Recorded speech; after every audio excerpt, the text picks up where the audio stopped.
Hey, it's Audrey June, and I'm here with you today. And I don't know about you, but last night I had some pretty intense dreams. I felt that the water was rising, and there was a feeling of heartache, and the name Amara came to me. I am in the depth of the desert right now. I climbed a bunch of mountains. I see two vultures. They are making their rounds. So today I am going to do the little medicine wheel spread for the collective. So the first question is, what is the message from your intuition? So what is your intuition trying to tell you as far as being in this world, how to maintain equilibrium and rebalance yourself?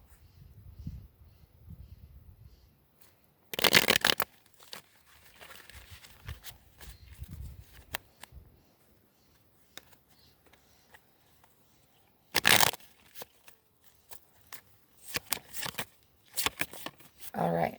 So the message from your intuition is the shaman. Shaman is number 5, which corresponds with the Hierophant. As you can see him in this card, we have both the wolf, the raven, the medicine man, the trees in the background. The raven signifies magic, alchemy, coming into your own power. The wolf, like we've talked about before, the wolf is very much independent and community oriented. It also corresponds with Sirius, the dog star, which, yeah, if you know about that, it's going to make sense to you. Otherwise, so with this, the shaman is all about coming into your own as a spiritual teacher. So basically making your own foundation, making your own rules, owning your own spiritual process and your own beliefs. So I've been thinking about this a lot because when you think about spirituality, a lot of people like to follow other people, or they like to take on beliefs without fully understanding what those beliefs are. The shaman does the opposite of that. Instead of looking outside of himself or herself, the shaman looks within to understand the journey, to understand what is spirit, what is my consciousness, what is my higher self, what is God. So the message from your intuition here is for you to really delve deep within yourself and reflect and to organize and to understand what it is that you really believe and to take ownership of those beliefs, right? The second card is the message from your body. So in order for us to reduce fragmentation, to come into inner balance within ourselves, what message is our body trying to tell us? So what do we need to know about our physical form? What is it that needs to be emphasized? What is it that needs to be maintained? What do we need to know about our body? Sister, come on.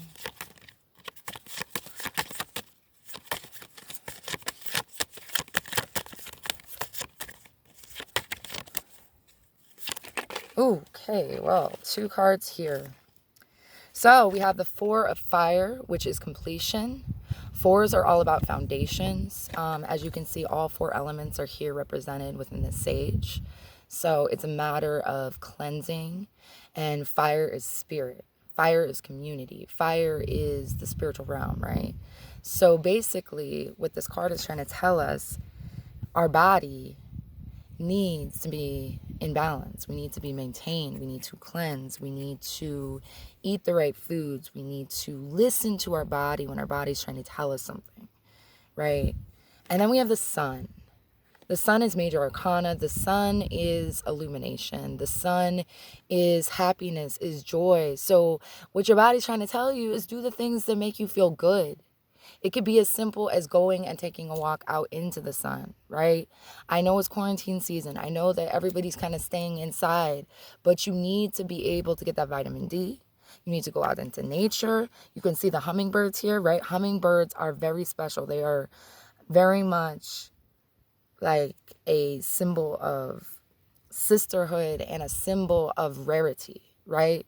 So make sure that you are there glowing, right? You can see her within Native American tradition. The sun is female, right?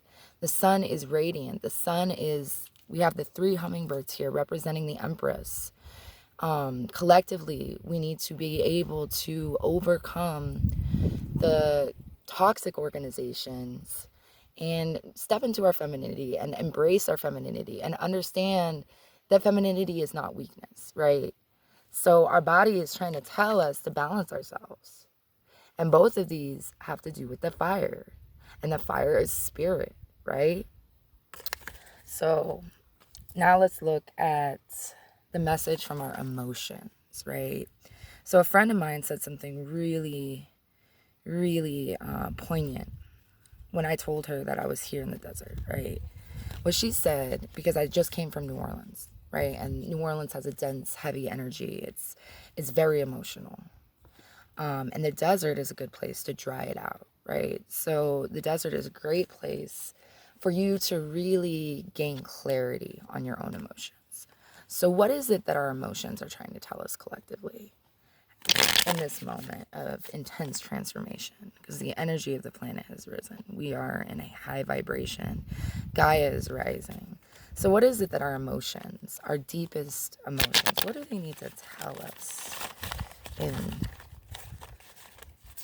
order for us to move forward?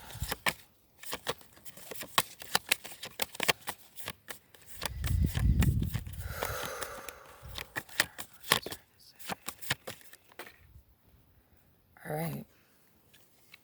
So here we have the daughter of air.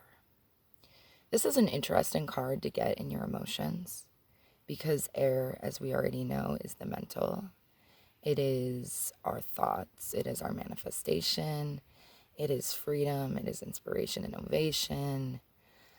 And we have the daughter here. In the background, you see the hawk, right? Hawks are extremely adaptable creatures. You see them in any and every environment. I saw them here. I saw them back in New Orleans. And the hawk is a symbol of independence. So here we have her. She's closing her eyes and she has the spirit. She has a gift from the hawk. The hawk is guiding her, right? The hawk is reminding her that it's a new beginning. It's a renewal. It's an inspiration. So to me, and again, the daughter is it kind of corresponds to like the pages, but like the female version of it, it's like the princess, right? So the daughter of air, our emotions are trying to remind us that we have power over them. That we ourselves are the ones that can decide whether we're going to respond or react. A lot of the times when, especially for people who have extreme intense emotions, like I'm one of those people, right? A lot of the times we give our emotions the power to master us instead of mastering our emotions. So what I see here is that instead of going and just expressing and falling into those emotions, we're supposed to take a moment and remember our own power, our own medicine, right? Our own independence, our own mind outside of this physical body. And it's trying to tell us that we have the power to master our emotions. Nobody, no, nothing, no thing can really